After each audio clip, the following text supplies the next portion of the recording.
The message came on a Tuesday. It was just a few lines long, polite in tone, clinical in impact. You won't be joining us on the family cruise. Melissa thinks it's better to keep it just family. Melissa, my daughter-in-law. Sent from my son's phone. My name is Linda Graham. I'm 63 years old, retired, and I live alone in Raleigh, North Carolina, in the same brick house I once shared with my husband, before the stroke took him 10 years ago. I raised my son Ethan here, put him through college, watched him build a life with a woman I welcomed like a daughter. I also gave them a house, fully paid for. No mortgage, no strings. A white colonial just 20 minutes from mine. 3 bedrooms, hardwood floors, updated kitchen. A yard big enough for the golden retriever they swore they'd get but never did. It was supposed to be a gift, a foundation for their future. And now, apparently, I wasn't even family enough to join them on a vacation I was never told they were planning. I stared at that message for a long time. My heart didn't race. My hands didn't tremble. But a silence settled inside me, the kind that only comes after the final straw lands, soft and lethal. I typed one word in reply. Understood. Not because I understood, but because I finally didn't care to ask why. The follow-up message came an hour later. This time from Melissa. Hope you're not offended. Just trying to keep things simple. We'll send lots of pictures. I didn't reply. Instead, I stood up, walked into the kitchen, and poured myself a glass of water. The same kitchen where I'd cooked Thanksgiving dinners for them. The same table where Ethan had cried over his first failed job interview while I assured him it was just a step, not a wall.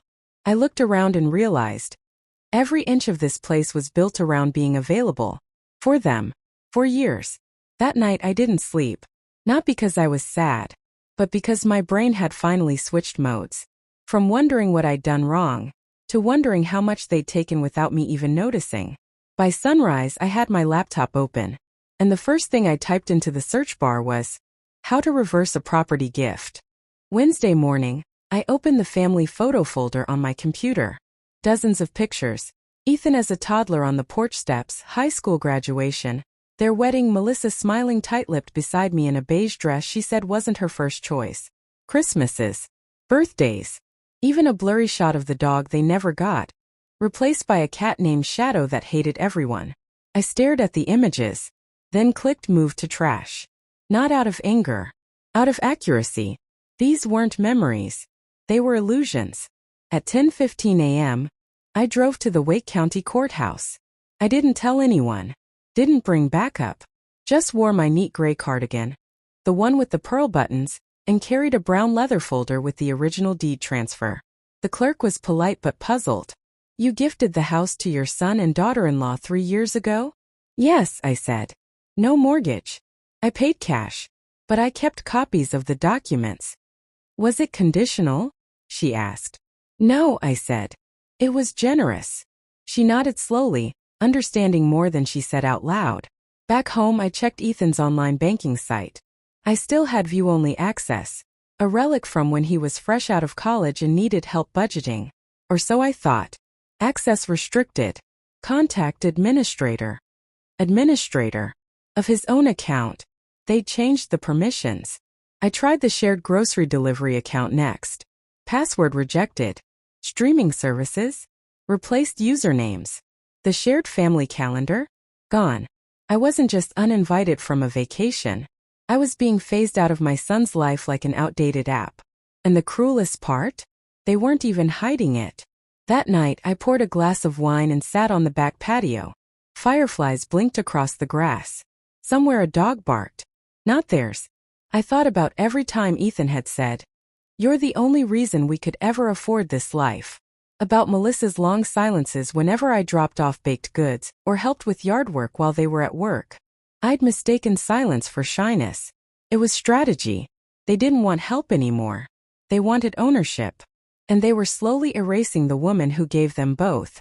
So I poured another glass. And I started planning how to take back everything they thought they'd quietly claimed.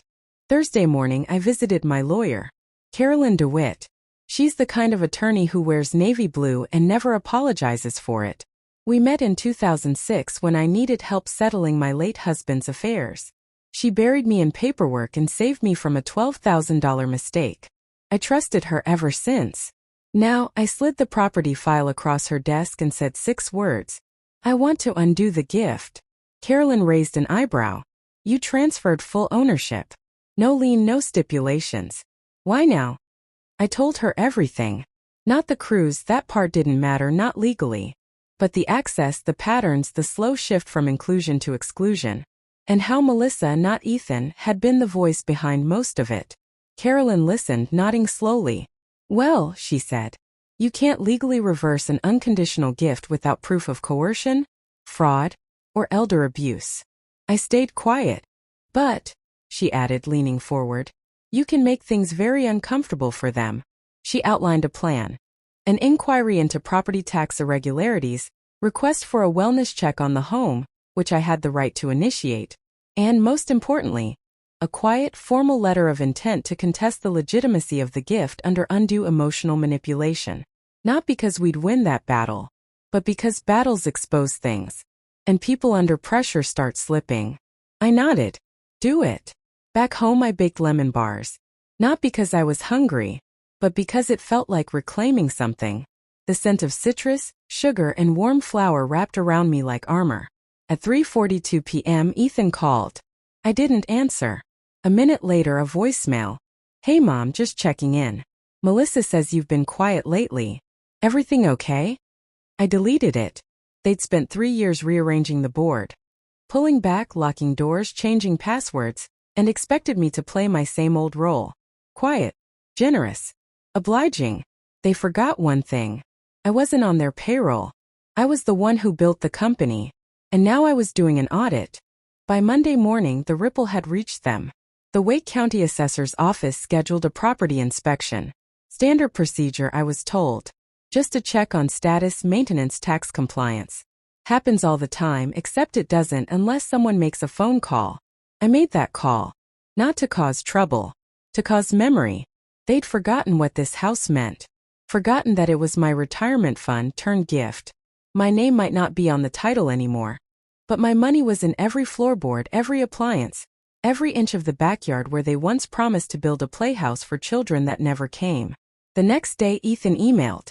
Mom, did you send someone to the house?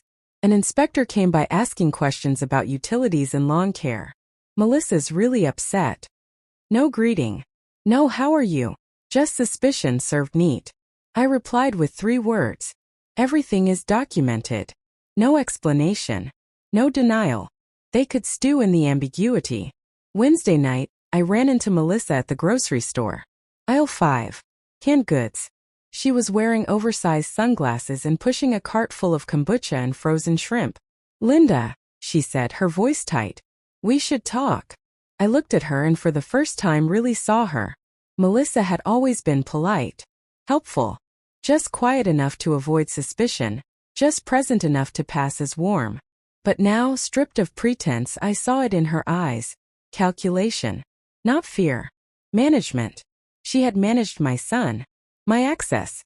My presence in their lives. And now she was managing the fallout. There's nothing to talk about, I said. You're making things harder than they need to be. I almost smiled. No, Melissa, I said quietly. I'm making them as hard as you made them for me. I'm just better at it. She opened her mouth, closed it, then pushed the cart away.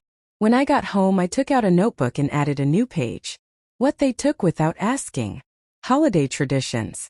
Financial security. Grandchildren I'll never know. My time. My trust. And I added one final line. But not anymore. They had used the slow knife. The quiet exclusion. The assumption that I wouldn't fight because I loved them. They weren't wrong. But they were late. Now I loved myself more. 2 weeks passed. I didn't reach out. I didn't reply. I didn't fold. Instead, I gathered documents. Carolyn helped me draft a formal notice of intent to reclaim contribution. Not because it would legally revert the house, it wouldn't, not easily, but because it made things real. Tangible. Heavy. It forced their lawyer to look at the situation not as a gift, but as a dispute. That word makes people nervous. The letter was served on a Tuesday morning, taped discreetly to their door while they were at work. By that evening, Ethan called 6 times. No voicemail. On the 7th, he texted, Why are you doing this? We thought you were okay. You gave it to us. Gave. Past tense. Past tense has weight. I didn't reply. Thursday afternoon, Melissa's voice showed up in my inbox. We're disappointed. We never expected this kind of behavior from you. It's toxic, honestly. If we knew you'd hold this over us, we never would have accepted the house. There it was. The script flipped. Now I was the manipulator. Now I was toxic. Now they were the victims of my generosity, of my long memory, of my refusal to be erased with a smile and a family photo. I stared at the email for a while, then printed it, filed it. It wasn't rage that kept me moving. It was documentation. And I knew something Melissa didn't. You never threaten someone who's been quiet for too long. Because the quiet ones are the ones who've been watching, waiting, remembering every detail. That weekend I went to the house. Not inside. Just the street. I parked across from it at dusk and sat in silence. The lights were on. A soft yellow glow in the windows. A life being lived. Inside that house, my house, was a kitchen I'd renovated, a dining table I'd bought, curtains I'd hemmed by hand because Melissa had said custom ones were too expensive. And not one trace of me remained. They hadn't removed me recently. They'd been doing it for years. The cruise was just the final confirmation. They thought I'd watch from the shore. Instead, I started swimming back to the deed. By Monday, their attorney responded. A short, brisk email from a firm in Charlotte. Sutherland and Tate. Probably someone's cousin or college friend. The message was polite but firm. Our clients assert that the home in question was transferred as a good faith, unconditional gift and view any attempts to revisit ownership as unwarranted and emotionally disruptive. We ask that you cease communication that could be interpreted as harassment. I forwarded it to Carolyn. She replied within 10 minutes. Perfect. They're scared. We proceed. She then submitted a formal request for disclosure, utilities, maintenance receipts, tax statements. Not to claim the house. Just to investigate conditions around the gift. Was there emotional leverage? Was undue influence present? Were any implied expectations unmet? In family law, implication is everything. The next day, Ethan emailed again. We're getting legal letters now. This isn't how family behaves. You're ruining what's left of our relationship. What was left? A locked calendar. A cruise I wasn't told about. A house I no longer had keys to. But I replied. For once. Family doesn't erase the person who built their life. You made the terms, Ethan. I'm just enforcing them. I didn't get a response. That night I pulled out an old notebook, the one Daniel and I used to keep home repair logs in.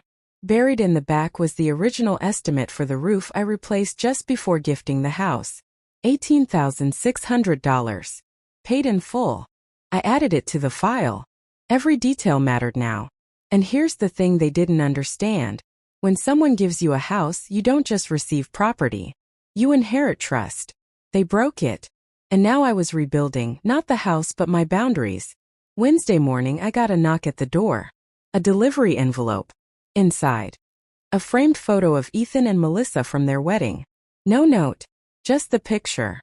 Like a placeholder for an apology they weren't willing to write. I left it in the hallway face down. They wanted to remind me of what we once were.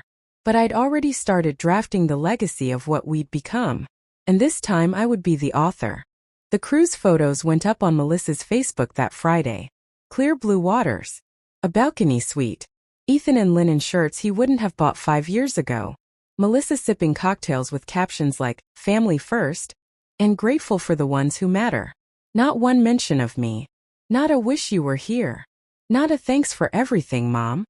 Just a highlight reel of curated affection, carefully composed to look whole, while cropping out the person who funded the foundation beneath their feet. I didn't react. I didn't stalk the comments. I didn't look for mutual friends liking the posts. Instead, I made another visit, this time to a financial planner. His name was Vincent. Clean office. Framed credentials. A discreet smile that said he was used to managing private money for public messes. I need to revise some assets, I told him. Real estate. Insurance. Retirement beneficiaries. He asked why. I said. Because I'm done leaving the door open for people who locked me out of their lives. He didn't flinch. We went line by line. Every account, every contingency. Ethan's name disappeared from documents that once included him by default. He was no longer the default. That evening, I sat on the porch with a notepad and wrote down a simple sentence. They want me gone but want what I leave behind. And that's the real truth, isn't it? They don't want your presence. They want your absence as long as it's profitable. No calls came. No emails. Melissa was busy curating a perfect vacation. Ethan was busy not noticing. I watched the sky turn orange behind the trees and thought about all the times I had softened boundaries in the name of motherhood. How I'd made excuses for sharp words, long silences, changed plans. How I had trained them to believe my love came with no invoice. But now they were learning. Silence has a price. And I'd finally sent the bill. A week after the cruise, Ethan showed up at my door. No warning. No Melissa. He stood on the porch in his running shoes and that old college sweatshirt I bought him after his first finals. The same one he once refused to throw away, even when the sleeves frayed. "Mom," he said, voice low. "We need to talk." I stepped aside. Let him in. Not because I owed him anything, but because I wanted to see how he'd speak without her beside him. He didn't sit. Just hovered near the kitchen table, eyes darting like he wasn't sure if this was an ambush or a funeral. "Why are you doing this?" he asked. I met his eyes. Doing what? All of this. The legal stuff. The tax letters. Vincent said you changed your estate plan. So. He laughed once dry. "You're cutting us out." "You cut me out first," I said. He looked down. "Melissa just wanted space." "No," I said evenly. "Melissa wanted control. And you gave it to her." He started to speak, stopped, then tried again. I thought you'd always be there. No matter what." That landed. Honest. Stupid. But honest. And that was the problem, wasn't it? He thought love meant no consequences. "Do you even know the last time you invited me into your house?" I asked. He didn't respond. "I gave you a home," I said. "You gave me silence." He sat then. Slowly. Like the weight finally found him. "I didn't mean to make you feel unwanted." "You didn't make me feel anything," I said. "You showed me." The room went quiet. Only the hum of the fridge. The distant tick of the hallway clock. Finally he asked, "Is it too late?" I looked at him for a long time. This boy I raised. This man who let his mother become optional. And I said, "It's too late for blind forgiveness. But not too late for accountability." He nodded once. Then left, quietly. No promises. No defense. And I didn't feel victorious. I felt accurate. Because sometimes the most honest thing a mother can say is, "I see what you've become. And I'm adjusting accordingly." Sunday morning I opened the will. Not figuratively, the actual document. The one filed years ago when I still believed family was a permanent structure, not a shifting agreement. Ethan's name was there, of course. Sole beneficiary. The house, the savings, the pension.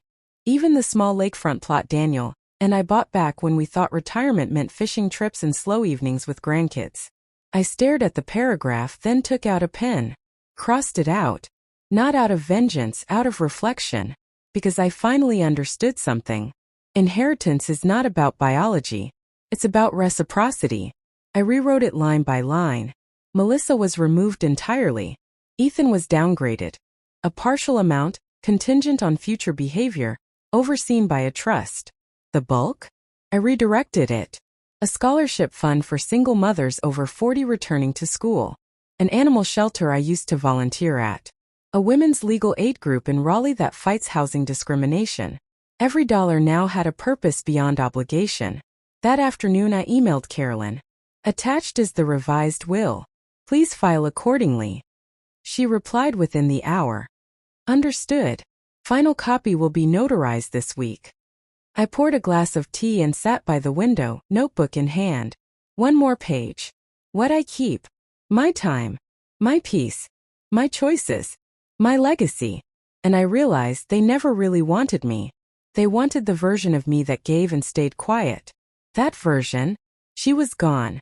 Replaced by someone who understood the power of a final document. The sharp, silent language of a signature. The kind of revenge that doesn't burn, it freezes, and leaves the rest to thaw in their own time. The final document came on a Wednesday. A thick envelope hand-delivered. Carolyn's signature in blue ink across the bottom. The will. The estate plan. The trust setup. All of it official, clean, cold. I sat at the table, ran my fingers along the edge of the folder and smiled. Not because it felt good. Because it felt right. For the first time in years, I wasn't preserving something out of guilt. I wasn't holding space for people who treated me like a relic. I was protecting myself. Ethan never followed up. No second visit. No apology letter. Melissa, predictably, remained silent. The next month, they posted another round of curated happiness online brunches, backyard projects, filtered sunsets, carefully excluding the woman who built their beginning. But I didn't look for myself in their story anymore. I had written my own. 1 month later, I received a handwritten letter from a woman named Kayla, a 41-year-old mother of 2 who had just been awarded a spot in the scholarship program I funded. I never thought I'd get a second chance. You gave me one. Thank you for believing in someone like me. That was it. That was what legacy looked like now. Not bloodlines. Not forced loyalty. But impact. Real. Quiet. Documented. The next week I sold the lakefront plot. I bought myself a small camper van. And I left for 3 weeks with no forwarding address. Not out of spite. Out of peace. Because sometimes the best revenge isn't a lawsuit or a confrontation. It's the calm that comes after you reclaim your name from people who used it like currency. And when the silence finally settles. Sounds like freedom.